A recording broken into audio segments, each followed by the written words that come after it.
শেষ দিনে স্বরাষ্ট্র, জনপ্রশাসন ও তথ্যসহ ৮টি মন্ত্রণালয়ের মন্ত্রী ও সচিবদের পাশাপাশি দুদকের সাথে মতবিনিময় করবেন জেলা প্রশাসকরা।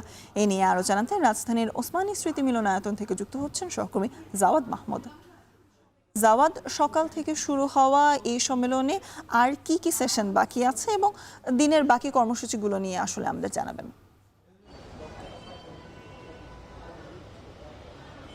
ধন্যবাদ। সকাল ৯টা থেকে আনুষ্ঠানিকভাবে এই যে আজকে শেষ অর্থাৎ চতুর্থ দিনের মতো জেলা প্রশাসকদের সম্মেলন সেটি চলছে।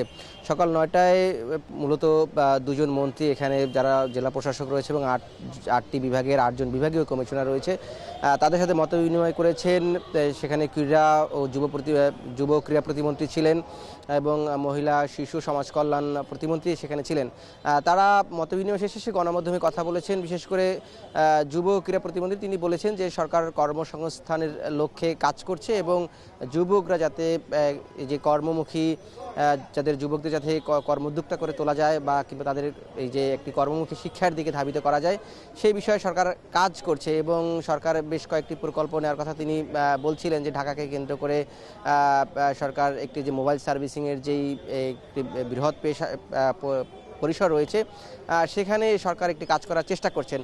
পাশাপাশি সরকার যে বিভিন্ন সামাজিক নিরাপত্তার আওতায় ভাতা দেয় সেই ভাতাগুলোকে যেহেতু বিগত সরকারের সময় ভাতাগুলো তালিকাগুলো তৈরি করা হয়েছে সেটিকে পুনর্মূল্যায়নের কথা বলছেন এবং যথাযথ যারা ভাতা উপযোগী তাদেরকে ভাতা দেওয়া হবে এমনটি জানিয়েছেন সমাজ কল্যাণ প্রতিমন্ত্রী, শিশু ও মহিলা বিষয়ক প্রতিমন্ত্রী। এবং এরপর আমরা দেখেছি বন প্রতিমন্ত্রী তিনিও কথা বলেছেন, অর্থাৎ দ্বিতীয় সেশনে তিনি অংশগ্রহণ করেছিলেন। পাশাপাশি পার্বত্য চট্টগ্রামের যে মন্ত্রণালয়ের মন্ত্রী রয়েছেন তিনিও কথা বলেছেন।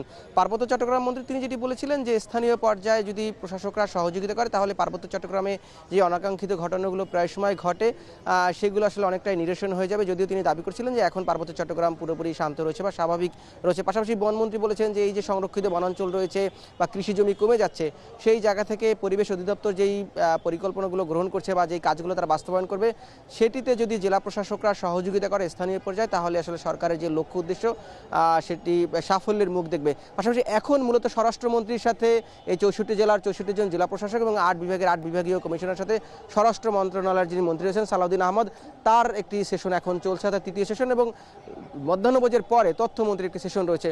স্বরাষ্ট্রমন্ত্রীর সেশনটি প্রায় শেষ হয়ে এসেছে এবং এরপর স্বরাষ্ট্রমন্ত্রী এসে গণমাধ্যমে কথা বললে আসলে জানতে পারবো যে কী কী বিষয় নিয়ে মত বিনিময় সভা হয়েছে।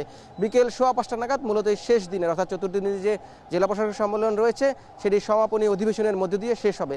এই ছিল এখন পর্যন্ত রাজধানীর ওসমানী স্মৃতি মিলনায়তন থেকে জেলা প্রশাসক সম্মেলনের সব দিনের সবশেষ খবর। স্বর্ণা, ডিসি সম্মেলন নিয়ে সবশেষ জানাচ্ছিলেন।